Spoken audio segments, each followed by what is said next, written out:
ప్రభునామమున మీ అందరికీ వందనములు. రండి చిన్న ప్రార్థన చేసుకుందాం. ప్రతి ఒక్కరూ దేవుని సన్నిధిలో మోకరించి దేవుని మాటలకు వెళుతుంటుండగా ముందుగా మనము దేవుని చిన్న మాటల చేత ప్రార్థన చేసుకుందాం. ప్రేమ స్వరూపుడైన యేసుక్రీస్తు ప్రభువా, నా తండ్రి, నా దేవా, వాక్యము నీది, మాటలు నీవి, మాట్లాడేది నీవు. ఈ ప్రజలు వినగల చెవులు ప్రజలకు దయచేయండి. గ్రహించే మనస్సు నీ బిడ్డలందరికీ దయచేయండి.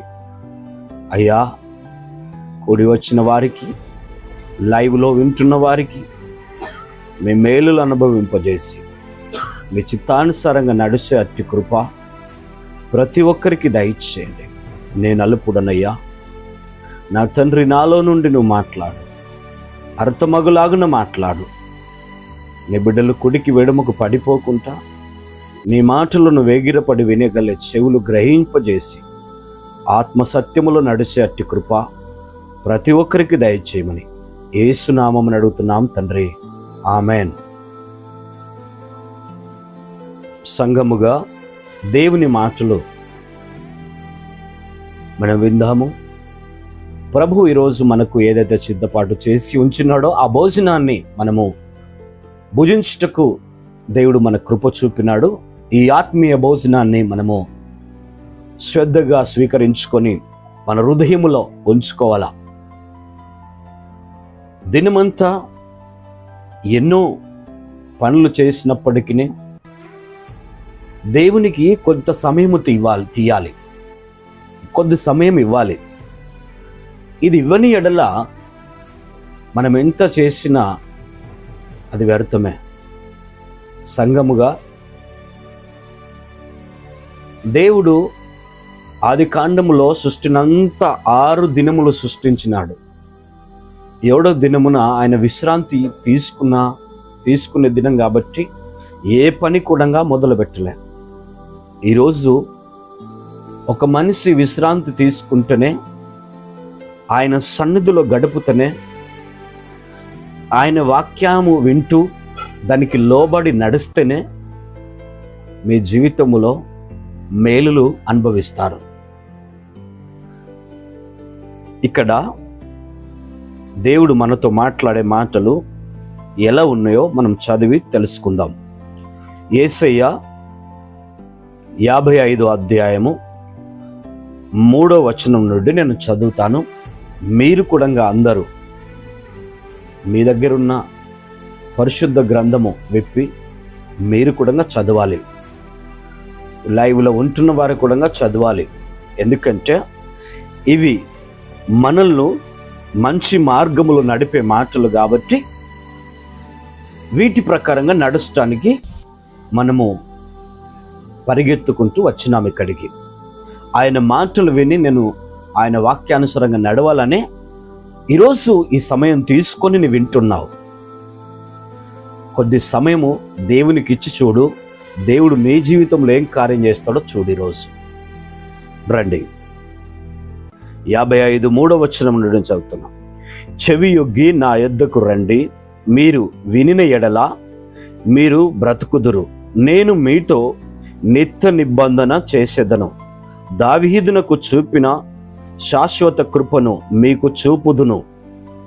ఇదిగో, జనములకు సాక్షిగా అతన్ని నియమించితిని, జనములకు రాజుగా అధిపతిగాను అతన్ని నియమించితిని అని అంటున్నాడు.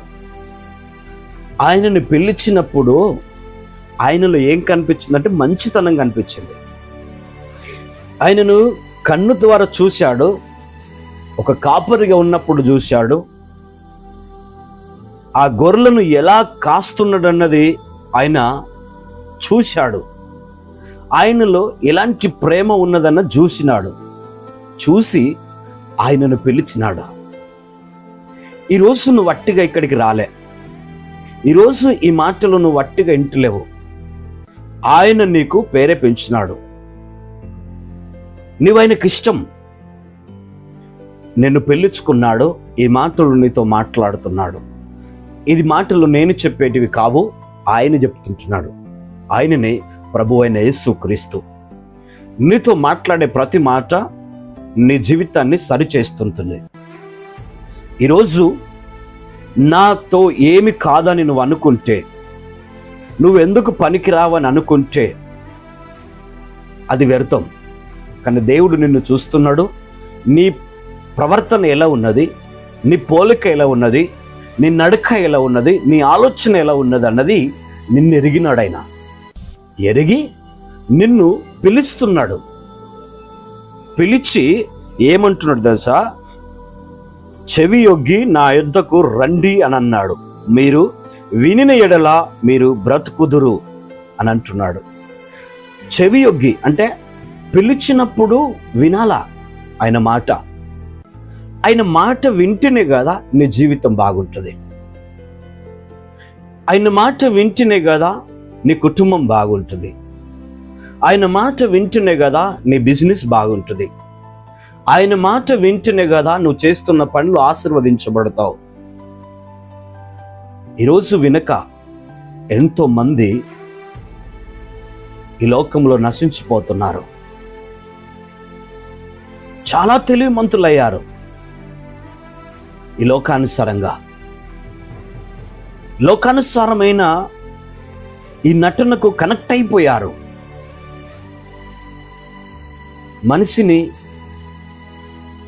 ఒక మనిషి ఎన్ని రకాలుగా మారిపోతాడో తెలుసా మీకు? ఇవన్నీ మీ జీవితంలో పెట్టిందే దేవుడు. అవన్నిటిని పాటిస్తారు, కానీ దేవుని వాక్యానికి వచ్చే వరకు అంటే మీరు పాటించలేకపోతున్నారు. కారణం ఏమిటి? మీరు చూడండి. తొట్లకి వేయినప్పుడు ఒక ప్రకారంగా, కొడుకు పుట్టినప్పుడు ఒక ప్రకారంగా రెడీ అయిపోతారు. పెళ్లికి వెళితే ఒక రకంగా తయారై వెళుతారు. సావుకు వెళితే ఒక రకంగా తయారై వెళుతారు. ఇవన్నీ పాటిస్తారా లేదా? పాటిస్తారు. ఒక మనిషి చనిపోయిందంటే ఆయన సమాధి కాడికి ఒక పెళ్లి విందుకు వెళ్ళినట్టు వెళుతారా? అస్సలు వెళ్ళరు. ఎందుకు? ఆ మనిషి లేడు కాబట్టి, ఆ కుటుంబము దుఃఖములో ఉన్నది కాబట్టి. నీవు అక్కడికి వెళ్ళి దుఃఖక్రాంతుడివై, దుఃఖక్రాంతురాలై అక్కడ వారితో పాటు ఏడుస్తావు, వారితో పాటు బాధపడతావు,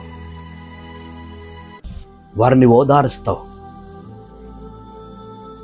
ఈరోజు దేవుడు అంటున్నాడు, నీ స్థితి ఎలా ఉన్నదో నీ యొద్దకు వచ్చి, నువ్వు కుంగిన ఎడల ఆయన నీ యొద్దకు వచ్చి నిన్ను బలపరుస్తున్నాడు. దావీదు యొక్క తండ్రి, దీనికంత తెలివి లేదు, మనకు గొర్రెలు కాస్తే సరిపోతుందని ఆయనను పంపించినాడు గొర్రెలకు. కానీ తండ్రికి లోబడి భయపడి ఏ గొర్రె కూడా నశించిపోకూడదని అవన్నిటినీ బహుగా కాస్తుంటుండే. ఎక్కడ మేపాలా, ఎక్కడ ఉంచాలా, ఎక్కడ ఏ ప్రకారంగా ఉండాలా. ఒకరోజు పులి వచ్చి ఆ గొర్రెని ఎత్తుకొని పోతే దాన్ని చీలి చేసినాడు. ఆ బలము దేవుడు చూశాడు ఆయనను. నువ్వు ఈరోజు పులిని చూస్తే, సింహాన్ని చూస్తే దద్దరిల్తూ పరిగెడతావు. కానీ దావీదులో ఏం కనిపించిందంటే ధైర్యం కనిపించింది. ఆ ధైర్యము ఆ గొర్రెను కాపాడుకున్నాడు. అప్పుడు దేవుడు ఎరిగి, ఈ వ్యక్తి నాకు కావాలా, నా రాజ్యానికి వారసుడిగా ఉండాలా, ఈ మనిషి రాజుగా ఉండాలా అని ఆయనను చూశాడు. ఆయన విశ్వాసాన్ని చూశాడు, ఆయన పరిగెత్తడం చూశాడు, ఆయన పట్టుదలను చూశాడు. ఈరోజు నువ్వు ఎలా ఉన్నావు? నిన్ను బెదిరిస్తే భయపడుతున్నావా? ఎవరో నిన్ను బెదిరిస్తే భయపడుతున్నావా? నువ్వు బ్రతికేది నేను చూస్తానని ఎవడన్నా అంటే నువ్వు దానికి భయపడుతున్నావా? భయపడకో. భయపడితే నీ పిరికితనము నిన్ను చంపేస్తుంది. నీ పిరికితనము నిన్ను దినదినము నిన్ను కుంగదీస్తుంది. ఆ ప్రకారంగా జీవించకు. నువ్వు ఎలా ఉండాలా?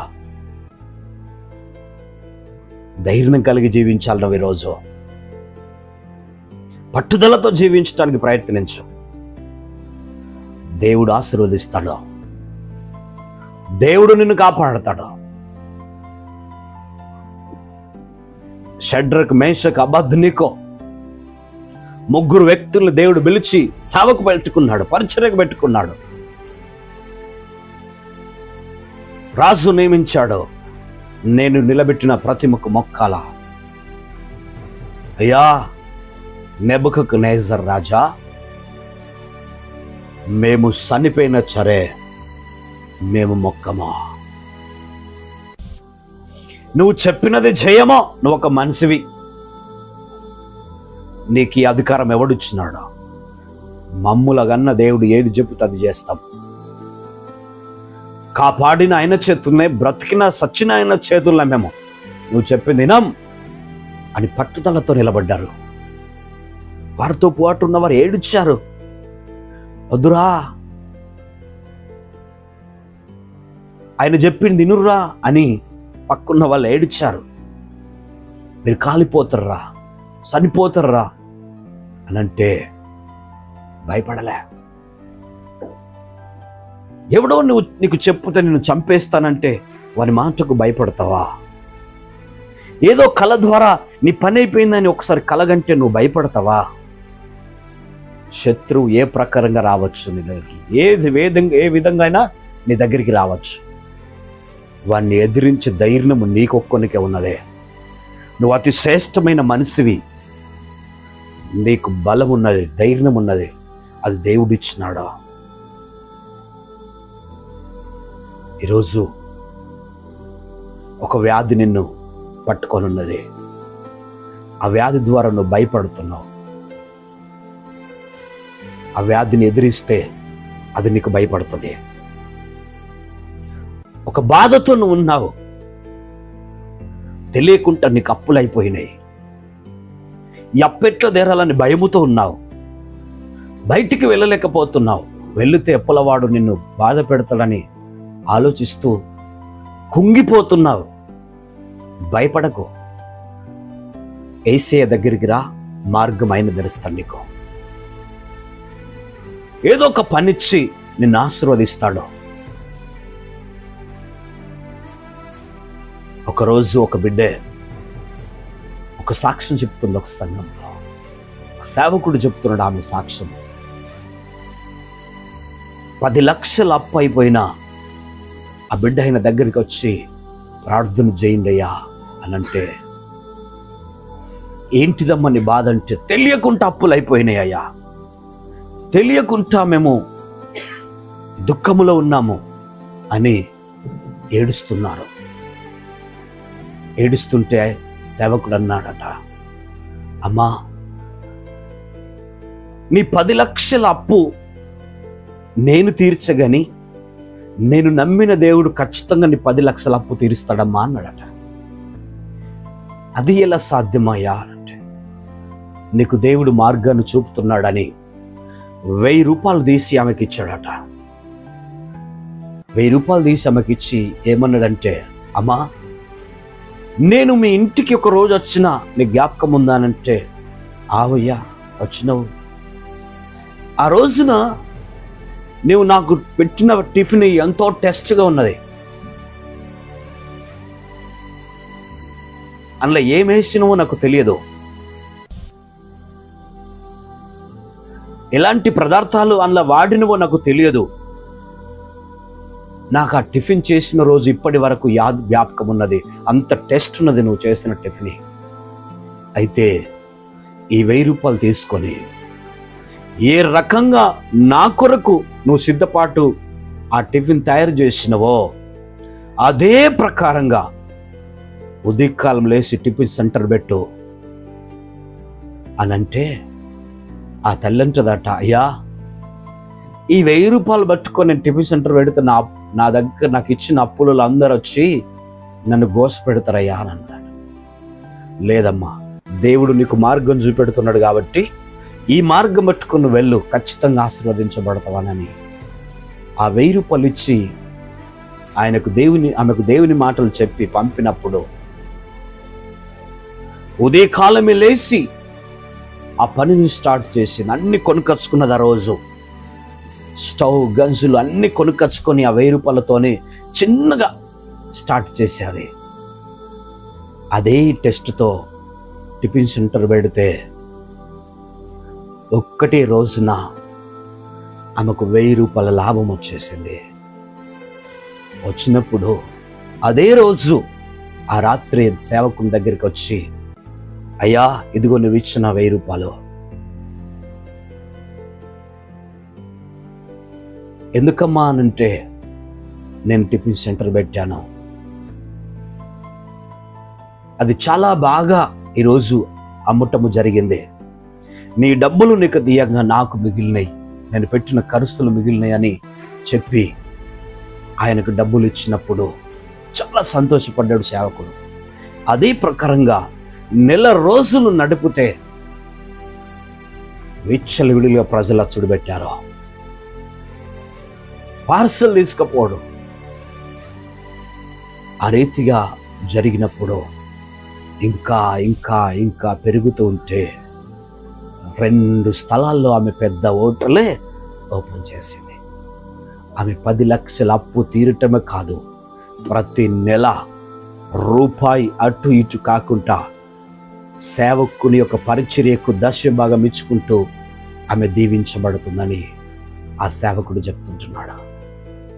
అంటే నీ అప్పు నిన్ను కుంగదీస్తుంది కావచ్చు, కానీ దేవుడు నిన్ను పిలుస్తున్నాడు. దావీదుకు ఏ రీతిగా నిన్ను ఆయనను ఆశీర్వదించినో, ఏ రీతిగా నిలబెట్టుకున్ననో ఆ రీతిగా నేను నిలబెట్టుకుంటానన్నాడు.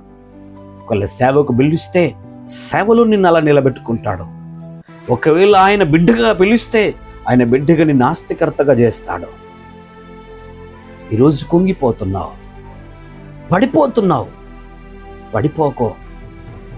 శ్రమలు నిన్ను వెంటాడుతున్నాయి. ఆ శ్రమల నుండి విడుదల పొందాలంటే షడ్రక్, మేషక్, అబేద్నెగో వలె ధైర్యంగా ఉండవు. కాలిపోవు నువ్వు, నీకేం కాదు. ఆయన రక్షిస్తాడు, ఆయన కాపాడుతాడు. వాళ్ళ ముగ్గురిని అగ్నిలో నుండి బయటకు తీసుకొచ్చిన దేవుడు ఈరోజు నిన్ను ఎందుకు తీసుకురాడు? నీ శ్రమల నుండి ఎందుకు బయటకు తీసుకురాడు? తీసుకొస్తాడో. జాగ్రత్తగా విను. ఈరోజు నీ జీవితాన్ని మారబోతున్నదే. ఆలోచించు, దేవుడు ఈరోజు నిన్నే ఎందుకు పిలుస్తున్నాడో, నిన్ను రమ్మంటున్నాడా? ఆయన సన్నిధికి రా, నమ్మకంగా ఉండు. ఈ లోక నటనలు అవసరం లేదు నీకు. నీ నోటితో తప్పు చేయకూడదు, మోసం చేయకూడదు, ఒకరిని ఏడిపించకూడదు. నమ్మకంగా దేవుని దగ్గరికి రా, దేవుడు నిన్ను ఆశీర్వదిస్తాడు.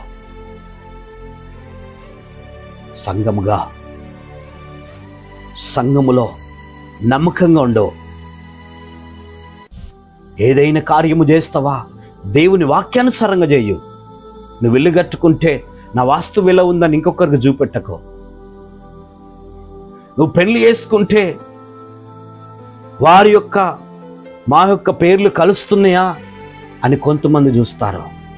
క్రైస్తవులైనప్పటికీ అవన్నీ నీకు అవసరమా? దేవుడు జతపరిస్తే ఆ కుటుంబం విడిపోదో.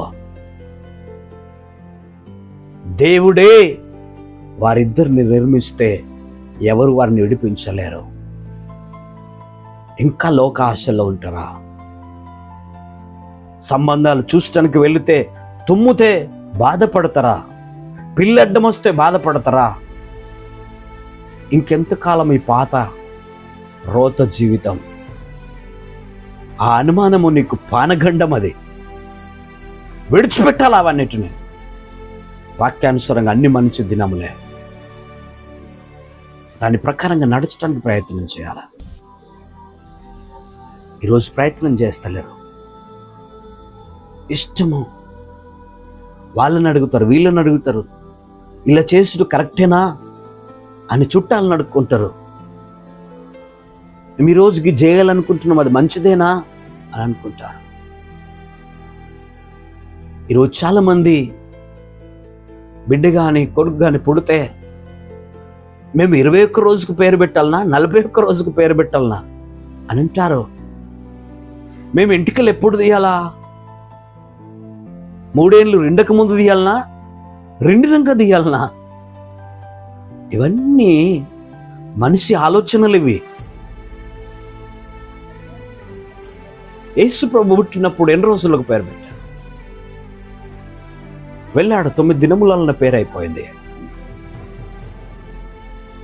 ఆయనలో ఏదన్నా బలహీనత ఉన్నదా? అన్ని బాగానే జరిగినాయి.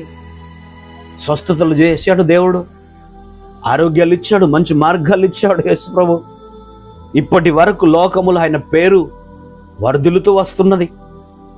ఆయన పేరు తీయని వాడే లేడు. శత్రువులకైతే భయమే.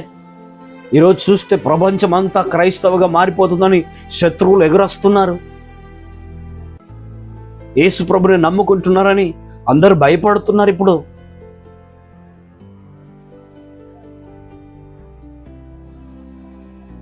ఏం చేయలేకపోతున్నారు.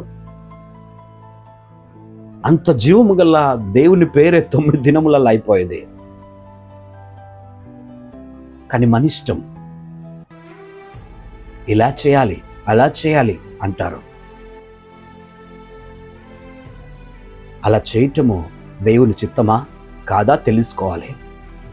దేవుని వాక్యం ఏం చెప్తుంది అది తెలుసుకోవాలి. ఇవన్నీ నిర్ణయాలు మీకు ఉన్నాయి. కానీ పుట్టేటప్పుడు ఏ గడియ మంచిగుందని తెలుసా మీకు? ఏ రోజు మంచిగుందని తెలుసా మీకు? ఏదో ఒక సమయంలో దేవుడు ఈ లోకానికి నడిపిస్తున్నాడు. దాన్ని బట్టి సంతోషిస్తున్నావా లేదా? బిడ్డ పుట్టినా, కొడుకు పుట్టినా ఆ సమయాన్ని చూడవే. మరి దాన్ని పంచాంగం చూపెట్టరే. ఏ రోజు మా ఇంటికి పుట్టిన బాబు ఏ రోజు పుడితే బాగుంటుందని దాని కొరకు ఎవరిని అడగరే? కడుపు నొయ్యంగానే తీసుకెళ్తారు. దానికి వస్తువులు అవసరం లేదు, దానికి టైంలు అవసరం లేదు. డాక్టర్ కాళ్ళ మీద వాడి, అయ్యా ఆ బాధ భరిస్తలేదయ్యా, త్వరగా డెలివరీ చేయండి, ఒకవేళ నార్మల్ కాకుంటే ఆపరేషన్ చేయాలా? ఆ టైం మంచిదా కాదా చూడవే. పుట్టిన వెంటనే శనివారం కదా ఇంటికి తీసుకెళ్ళదు, మంగళవారం కదా ఇంటికి తీసుకెళ్ళదు, పుట్టినాక అన్నీ అత్తయ్య. ఇవన్నీ మానుకోవాలా?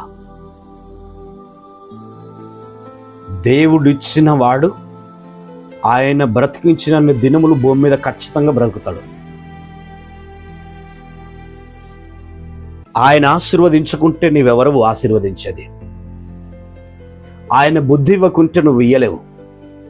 పుట్టినాక వెంటనే ఎముకలు పెరిగించకుంటే నీ ద్వారా గానే కాదు ఎముకలను పెరిగించటం. ఎవరి ద్వారా కాదు ఆయనను మాట్లాడించటం. ఆయననే మాటలు ఇవ్వకుంటే, ఆయననే నీ కుమారునికి నీ కుమారుడికి చూపు ఇవ్వకుంటే ఎవరి ద్వారా కాదు చూపించటానికి.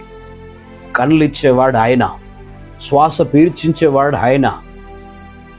ఎముకలు దినదినం పెరగటం, మనిషి పెరగటము ఎవరి ద్వారా? అది దేవుని ద్వారానే. డాక్టర్ ఏం చేయలేడు. చూడండి మీరు, సృష్టించిన వాడు సృష్టికర్త మన మధ్యలో లేకుంటే మనం ఏమీ చేయలేం. మన చేతిలో ఏమీ లేదు. అందుకే ఈ లోక నటన విడిచిపెట్టండి, ఈ లోక నియమ నిబంధనలు విడిచిపెట్టండి, మారిపోండి, దేవుని చిత్తానుసారంగా నడవండి, వాక్యానుసారం నడగండి. వాక్యానుసారంగా నడిచినడలే కదా నీ జీవితం బాగుంటుంది. ప్రజల ఎదుట మంచి వ్యక్తిగా జీవించు. నలుగురికి ఉపయోగపడేగా దేవుడు చేస్తాడు, దావీదును చేసినట్టు. వాక్యానుసారంగా నడిస్తే ప్రజల మధ్యలో నిన్ను నిలబెట్టి మాట్లాడిపిస్తాడు. పనికిరాని వ్యక్తివా, నిన్ను పనికొచ్చేలాగా చేస్తాడు. ప్రజలకు ఉపయోగపడేలాగా చేస్తాడు. మంచి నాయకుడిగా నువ్వు నిలబడచ్చు. అది దేవుని దగ్గర ఉన్న ప్రేమ. దేవుని దగ్గర అంత మేళ్ళు నీ పట్ల ఉన్నాయి. ఆ మేళ్ళు అనుభవించు. ఏ మందిరానికి వెళ్ళినా, నువ్వు ఏ సేవకుని దగ్గరికి వెళ్ళినా ఒకటే బైబిల్, ఒకటే సువార్త, ఒకే దేవుణ్ణి ఆరాధిస్తున్నాడు ప్రతి సేవకుడు. కానీ నీ ఆలోచనలు వేరా. నేను ఈ మందిరంకి వెళ్తే బాగైతునో, ఆ వాక్యం ఇంటి బాగైతునో, ఈ మందిరం ఈ అయ్యగారి దగ్గరికి పోయి అడిగితే బాగుంటుంది, ఆ అయ్యగారి దగ్గరికి వెళ్తే బాగుంటుంది అనే ఆలోచనలు, పిచ్చి పిచ్చి ఆలోచనలు. నువ్వు వాక్యం చదువు.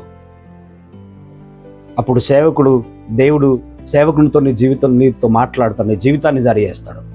వాక్యాన్ని చదువు, ప్రార్థన చెయ్యవు. వాళ్ళ మందిరం అలా ఉంటే అడుగుతావు. ఈ సేవకునికి ఫోన్ చేసి, ఆ సేవకునికి ఫోన్ చేసి అడుగుతావు. వాళ్ళందరూ ఎవరి దగ్గర ఉన్నారు? దేవుని ఆధీనంలో ఉన్నారు. అందరికీ ఒకటే ఆత్మ ఉన్నది. ఆయన ఇచ్చిన ఆత్మనే ఉన్నది. అందరూ అది చెప్తారు. నీ విశ్వాసము నిన్ను బలపరచునని దేవుడు అన్నాడు. మనసుల మీద కాదు, మనుషులు చెప్పిందని కాదు. సేవకుడు ఏ సేవకుడైనా ఒకే మాట మాట్లాడతాడు. దేవుని దగ్గర అడిగి తెలుసుకుంటాడు. నీ దగ్గర ఉన్న సేవకుడు కూడా అదే చేస్తున్నాడు. నువ్వు వెళ్ళే మందిరంలో నమ్మకంగా ఉండు. ఆయనతో పనులు చేయించుకో. దేవుడు నిన్ను ఆశీర్వదిస్తాడు. నీ కన్న తండ్రి ఉండగా ఎవరినో నువ్వు సలహా అడిగితే నీ కన్న తండ్రి కోపం రాదా? వస్తుంది. మా అయ్యకు తెలియదని ఇంకొక తండ్రిని చేసుకుంటావా? చేసుకోలేవు కదా. నీ తల్లే నిన్ను పోషించింది, నీ తండ్రే నిన్ను పోషించింది. ఆయన నిన్ను పోషించేవాడు కాబట్టి ఆయన దగ్గరికి రా. దేవుడు నిన్ను ఆశీర్వదిస్తాడు. ముగిస్తున్నాను నేను. ప్రభు అయిన యేసుక్రీస్తు ఈరోజు మీ మధ్యలో ఉన్నాడు. మీ జీవితాన్ని సరిచేసుకోండి. ప్రభుకు అంకితంగా ఉండండి. ఆయన మార్గంలో నడుచడానికి ప్రయత్నించండి. ఖచ్చితంగా దావీదును పిలిచిన దేవుడు మిమ్ములను పిలిచి ఆశీర్వదిస్తానంటున్నాడు. మీకు ఏది ఇష్టం అడగండి, అది మీకు ఇస్తాడు దేవుడు. నమ్మకంగా ఉండి అడగండి, ఖచ్చితంగా దీవెనలు పొందుతారు. ఇట్టి కృప దేవుడు మీ అందరికీ కలుగచేయునుగాక. ఆమెన్. రండి, చిన్న ప్రార్థన చేసుకున్నాం. పరిశుద్ధుడు అయిన ప్రేమగల తండ్రి, కృపాసక్తి సంపూర్ణుడా, అయ్యా నీకు వందనాలు తండ్రి. అయ్యా చెవియొగ్గి నా యొద్దకు రండి అని అన్నావు ప్రభువా. నీ బిడ్డలు నీ యొద్దకు వచ్చినారు తండ్రి. నీ మాటలు విన్నారు, నీ చిత్తం ఏమిటో తెలుసుకున్నారు తండ్రి. ఈ రోజు నుండి ఒక తీర్మానం నీ బిడ్డలు తీసుకుంటున్నారు.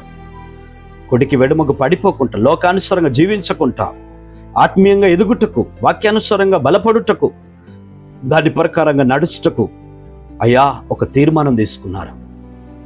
ఆ ప్రకారంగా నడిపించమని అయ్యా ఈ లైవ్ ద్వారా వింటున్న బిడ్డలందరికీ సంఘమునకు నీ కృపాదిశయములతో నింపి నడిపించమని యేసు నామమున అడుగుతున్నాం తండ్రి. ఆమెన్.